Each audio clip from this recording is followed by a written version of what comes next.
وصل المنتخب الجزائري إلى الدار البيضاء باحتضان مغربي حريص على نزول الجيران وتقاليد الأحباب.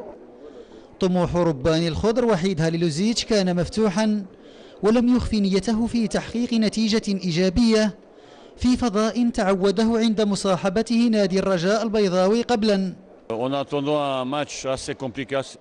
تنتظرنا مباراة صعبة، ولكن قبل كل شيء فأنا سعيد بالعودة إلى المغرب، حيث أحتفظ بذكريات جميلة هنا، وأتمنى أن يأتي الكثير من المغاربة لمؤازرة فريقي. أنا متفائل وأتمنى أن تسير الأمور على ما يرام.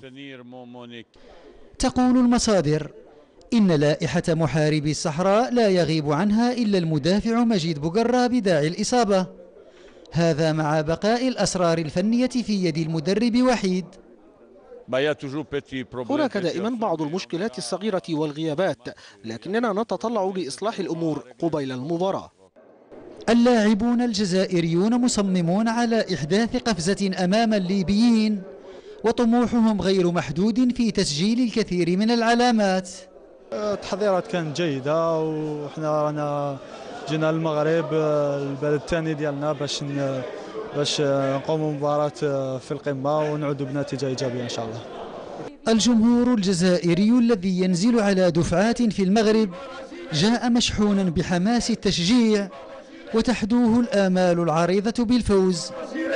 احنا مع فريق عربي ليبي شقيق في بلد عربي شقيق المغرب، وان شاء الله الربح علينا ان شاء الله بيصفر كان جزائري، وشجعوا وغدوه ان شاء الله جايين كامل مراسلين الجزائر باش نشجعوا الفريق الوطني. في مفكرة المحاربين عزم على تحدي حاجز الجبل الأخضر لأجل إعادة صيت الأوراس للأسماع القارية.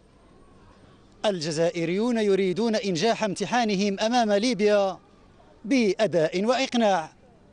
الأخضر نوالي.